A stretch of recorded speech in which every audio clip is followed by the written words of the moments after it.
Magandang araw po. Narito na po ang magiging lagay ng panahon ngayong araw ng Biyernes, November 22, 2024.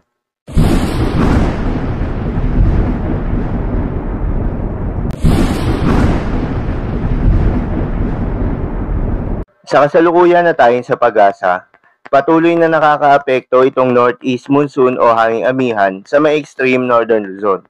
Dahil dito asahan yung maulap na kalangitan na may kasamang mga mahihinang pag-ulan.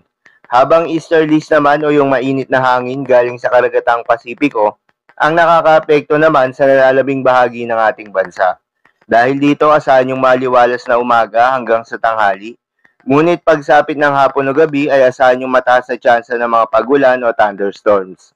Magandang balita naman dahil ayon sa pag-asa ay wala tayong binabantayan na low pressure area o bagyo sa loob o malapit sa Philippine Area of Responsibility na maring makaapekto sa ating bansa at posibleng storm-free tayo ngayong linggo.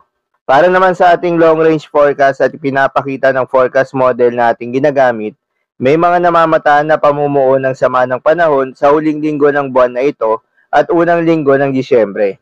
Base na rin yan sa pinaka-latest tropical cyclone threat potential na inilabas ng pag-asa. Kaya naman patuloy nating babantayan ang magiging development ng mga ito. Paalala lamang po na ang mga nasabing forecast ay posible pa pong magbago. Kaya naman patuloy lamang magantabay sa mga update nating ilalabas at ng pag-asa. Dahil nga sa epekto nitong northeast monsoon, asahan ngayong araw ng Biyernes sa Batanes at Babuyan Islands ang maulap na kalangitan na may kasamang mga mahihinang pag-ulan. Habang sa Caraga, Davao Region at Southern Leyte ay asahan naman yung maulap na kalangitan na may kalat-kalat na mga pag-ulan at thunderstorms. Dulot naman yan ng easterlies. Posible rin ng mga pagbaha o pagguho ng lupa dahil sa katamtaman hanggang sa kung minsan ay malakas na pagulan. Habang sa Metro Manila at nalalabing bahagi pa ng ating bansa, ay asahan naman yung bahagyang maulap hanggang sa maulap na kalangitan na may kalat-kalat na mga pagulan o thunderstorms. Dulot pa rin yan ng easterlies. Posible rin ng mga pagbaha o pagguho ng lupa during severe thunderstorms. Madalas, nabobo ang mga thunderstorms na ito tuwing hapon o gabi na nagtatagal ng 1 hanggang 2 oras. Kaya naman ingat sa mga posibleng banta ng pagbaha o pagguho ng lupa. Para naman sa magiging lagay ng mga dagat baybayin, ayon sa pag-asa ay may nakataas na tayo na gale warning sa may coastal waters ng Batanes dahil yan sa epekto nitong northeast monsoon o hanging amihan.